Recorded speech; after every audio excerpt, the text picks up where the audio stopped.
The government has announced a 6-year programme of investment across our region in job creation, house building and infrastructure projects totalling £770 million.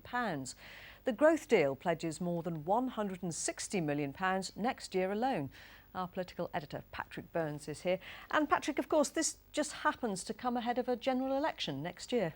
Yes, Mary, a general election year in which nearly 30 West Midlands marginal seats will be in contention between Labour and the Conservatives as our two biggest parties vie with each other for a majority in the next Parliament. So if you don't have really to be much of a conspiracy theorist, do you, to see a link between many of those projects and the key parliamentary seats? The growth deal is divided between our region's 6 local enterprise partnerships. Among those £163 million worth of schemes starting next year are a new Stafford Western Access Road, £2.4 million rollout for superfast broadband in Worcestershire, and the creation of a new railway station at Anstey Park to serve Rugby in Warwickshire. But these projects were decided not by the election strategists but by the 6 enterprise partnerships themselves in their bids for government funding. Well, the Prime Minister came to Halesowen College to make the announcement. I put it to him that Labour were promising something more ambitious, with more money and more powers to be devolved to local decision makers.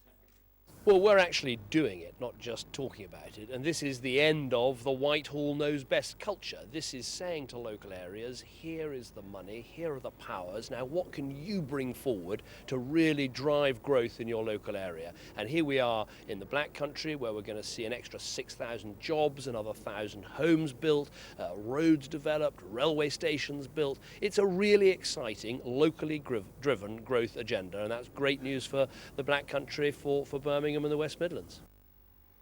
Well, one of the biggest beneficiaries today is Wolverhampton, where the City Council must cut its budgets by £123 million over the next 5 years.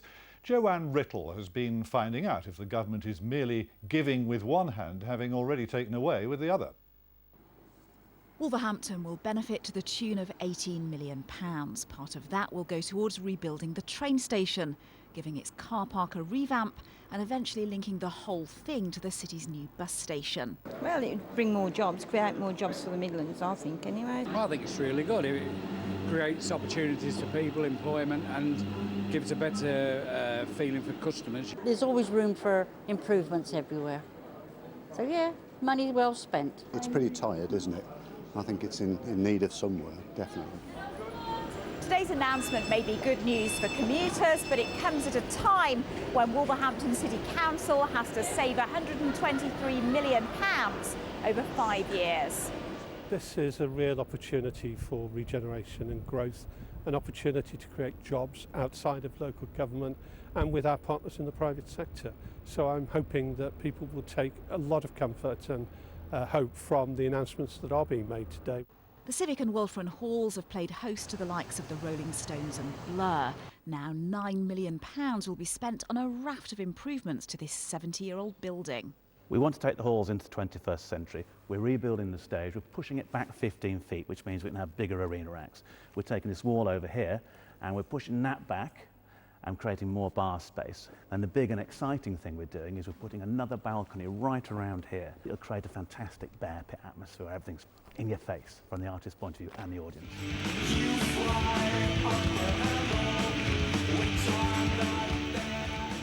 The extra balcony at the Civic Hall was the suggestion of the lead singer of 90s band Ned's Atomic Dustbin. John Penny is now a promotions officer for the Civic Hall. What the performer wants to see when they walk on stage are the whites of the eyes. You want to see your crowd. So if we went for another balcony, we're going to get another set of whites of the eyes to look at. The cash being given to Wolverhampton will give the city a much-needed boost. As austerity cuts take hold, a glimpse of optimism for the people who live here. Joanne Riddle, BBC Midlands Today, Wolverhampton. It is worth remembering that the 6 local enterprise partnerships replaced the Regional Development Agency Advantage West Midlands. It awarded growth funding worth significantly more than this each year before the current government scrapped it. Ministers say the LEPs have the advantage of being truly local, so they know how best to target the money to trigger strategic growth. Well, now, if you want to find out exactly how the money is going to be spent in your area, we've put all the details on the Midlands Today Facebook page. Mary. Plenty to look at. Thank you, Patrick. The widow of